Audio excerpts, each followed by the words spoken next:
Who comes up with all these different awareness months, but since 1992, the month of April is also known as Stress Awareness Month. And there's no question that dealing with life during a pandemic has been stressful. And then there's everyday stress from your personal and work life. And work life, like bills, parenting, your crazy family members, the latest headline on the news, the trial. So how do you deal with all the and death and bereavement and kids acting up and coronavirus, all this stuff. So how do we deal with all of that? So we want to know what's stressing you out the most right now, and what you're doing to handle the stress. Get out us 866-9-RICKEY, 866-9-RICKEY. Now, Eva, you have a husband and 3 kids. What's stressing you out the most these days? You know, what stresses me the most is not the kids or my husband. They're more so the easy part. It's the headline news for me. It's the black man being shot every other day for me. It's the Georgia passing laws to voter suppress for me. So it's the news that really peeves me. And what I do to de-stress or unstress is, for one, know that I can make a difference, and 2, figure out how that I can do that. So if it's from lobbying to putting stuff up on Instagram to get awareness out there, but you know, the news really, really is wearing me out, Ricky. Right. Yeah. I be on MS. You know, I be going from Rachel Maddow. You watch the news like I do. To Don Lemon, the Cuomo. Yes. To then I have to. I be supposed to be in bed. I have to watch that. What is it? The 11th hour. The 11th hour. I'm supposed to be in bed. Brad, what about you? Sundays with Abby. Right. And I think just getting back into the swing of things, because we got so used to just chilling and not doing much of nothing. So now it's getting acclimated with like life again and all the things that are happening, and you then trying to juggle family, and then trying to juggle bills, and then trying to get the housework done, and then trying to do music, and then trying to study. Like and it's you just got like 3 TV shows. Yeah, like and a radio show. It's a lot, but hey, I'm here for it. But it's definitely stressful, and you really don't have much time to rest. What about you, Gary? No, you don't. It's the bills. And you know what? And I'm going to be honest with y'all, too. Now, it's supposed to help us, but it just didn't help me. That's one of the reasons why my truck is gone. They let you put your bills back for 3 months because of the pandemic. And hell, I put the bills back. I pushed all that back, and like my lights was turned off the other day, and my phone was yesterday, but I got them back on. But when they let you do that, you forget. Hell, I forgot. I forgot. Gary, you don't have hire somebody part-time, like an assistant to help you? Because you're scatterbrains. You got ADHD. You don't take no medicine for that. Yeah, but it's just, I and just then forgot. you always let your lights and your gas and stuff get cut off. You do that. You've been doing that since for 15 years. Every 2 or 3 months, your lights off, your gas off. Then you get your car repossessed. They done took your damn Range Rover, and then they done put you in a little damn Jeep Escape. Like, yeah, but your car come on a keychain.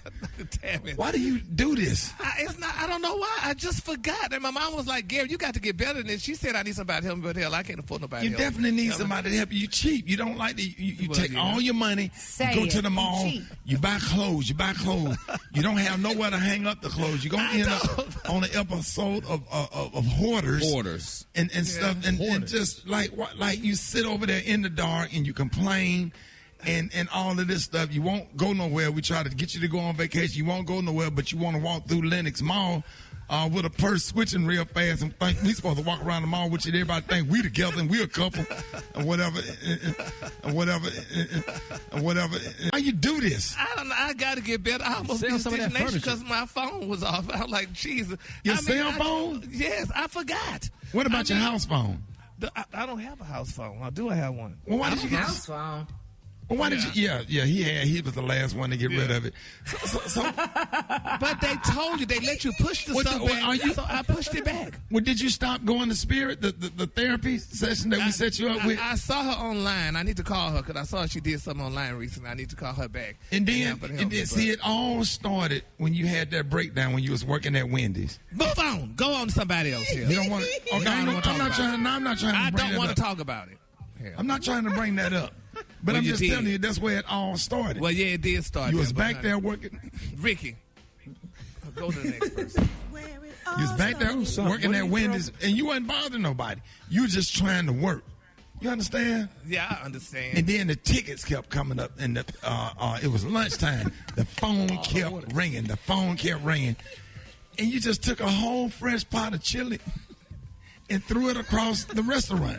And well, that's the time, but I hadn't been diagnosed yet, hell, so now I know. And then you was walking down the street and somebody had you jumped on the back of somebody's truck. How did you remember all that? Where did they take you? Hell, the police took me to damn jail because they thought I was How long did they keep you in jail? I was there for a week. But you wasn't in the psych ward or nothing. No, they had me in the regular thing, honey. Okay, but when you went to jail, when the listener came and got you out in Dallas, that was for they took you to Lulu. Yes. Did you take you down to Lulu? Yeah, they took me. No, they took me. What was that little town? Somewhere in Corsicana, somewhere. But thank God Shirley came and a listener came and they got me out. So you said they sprayed you down with this white stuff. What was that? Honey, they de-roached me, honey. They put that spray damn it on me like I had lice or roaches or something. Hell, I'm like, what's this about? Yeah, it's a delouser. Is that what it is? I'm like, how the hell y'all have to de-roach like me? On Shawshank Redemption? Yeah. And how long was you in it? They didn't give you no magazines or nothing to They read? didn't give me nothing. They didn't have a damn clock. What kind of cereal they gave you? I forgot. And the guy gave me 3 boxes that he recognized who I was. He gave me 3 extra boxes. It was Cheerios, wasn't it? It was something with no sugar. But yeah, it probably was them. Like some Cheerios. But I'm so glad that's behind me. So I didn't mean to bring her. I wasn't trying to be you brought messing. all it up. I was talking about damn it, this stuff about what's this? COVID. Yeah. Hell. Yeah. Are we taking calls? Yeah. Rocky, what's been stressing you out? Man, the pandemic itself. I mean, I don't know if y'all, at the beginning, I thought this was going to just kind of come and go. It's one of those things. But golly, just the pandemic and the length of it, how long it's been, that's the stressful part. Special K. Yeah. We don't have enough time left in the show for me to talk about what's stressing me out. We don't want to hear all that. Jesus. We're going to pass. Not at all. You walk around with a black cloud over your head. We're tired of you. Rickey. I swear you be never happy. Linus, honey, from Charlie Brown. I only knew. Hey, listen. I only knew the struggles I'm going through.